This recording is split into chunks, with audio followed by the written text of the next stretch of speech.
నమస్తే అండి. ఈరోజు మనం చాలా సింపుల్గా చాలా టేస్టీగా ఉంటే ఆనపకాయ టమాటా ఎనిపి తాలింపు పెట్టుకుందామండి. ముందు కుక్కర్ పెట్టుకున్నాను, దాన్ని మనం దప్పడం కూడా అనొచ్చండి. కుక్కర్ పెట్టుకున్నానండి. చిన్న సైజు ఆనపకాయ అండి, ముక్కలు కోసి పెట్టుకున్నాను సన్నగాని. వేసేసుకున్నాను కుక్కర్లోకి.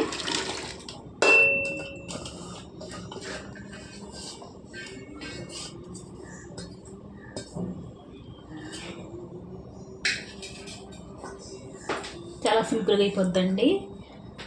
1/2 కేజీ టమాటాలండి, 7 పచ్చిమిరపకాయలండి, పండు అండి, పచ్చి 2 వేసానండి, అన్నీ 7 మిరపకాయలు, 1/2 కేజీ టమాటాలండి వేసుకుందాం.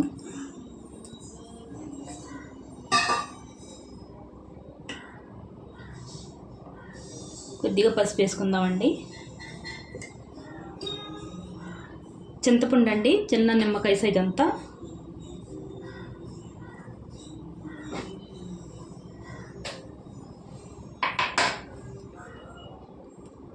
కారం ఎంత తింటామో అంత వేసుకోవచ్చు అండి. ఇందులో ఎవరు టేస్ట్ కాళ్ళు వేసుకోవచ్చు. నేనైతే 4 స్పూన్లు వేస్తానండి. ఒకసారి మీరు చేయండి, చాలా టేస్టీగా ఉంటుంది. 4 స్పూన్లు వేసుకున్నానండి. ఈ కుక్కర్ మూత పెట్టి 3 విజిల్స్ వేయించుకుంటే సరిపోద్దండి.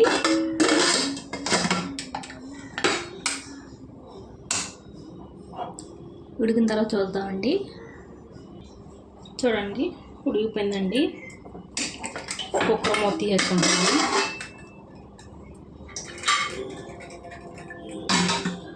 చూడండి ఎంత బాగా ఉడికిపోయిందో.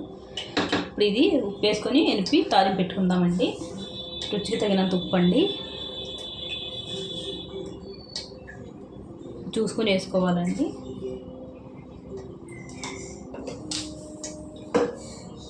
ఎనిపి తాలింపు పెట్టుకున్నప్పుడు చూద్దామండి.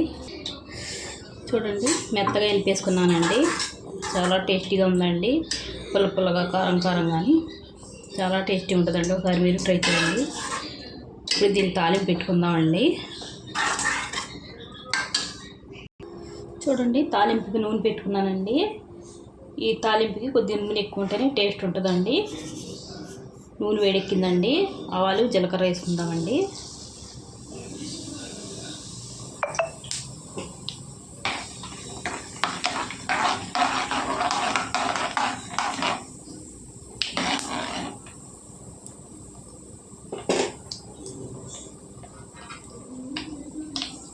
వెల్లుల్లిపాయలండి ఒక 5,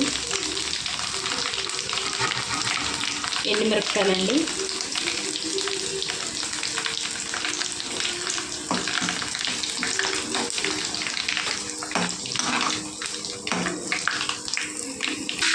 చూడండి ఇప్పుడు కరివేపాకు వేసానండి.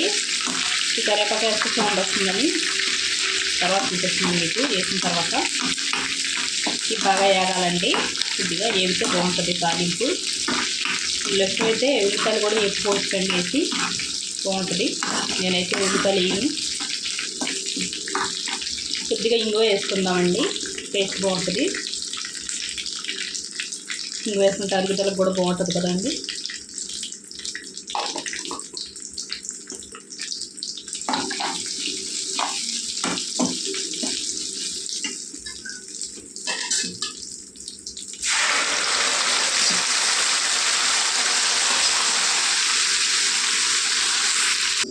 చూడండి, తాలింపు వేసేసానండి.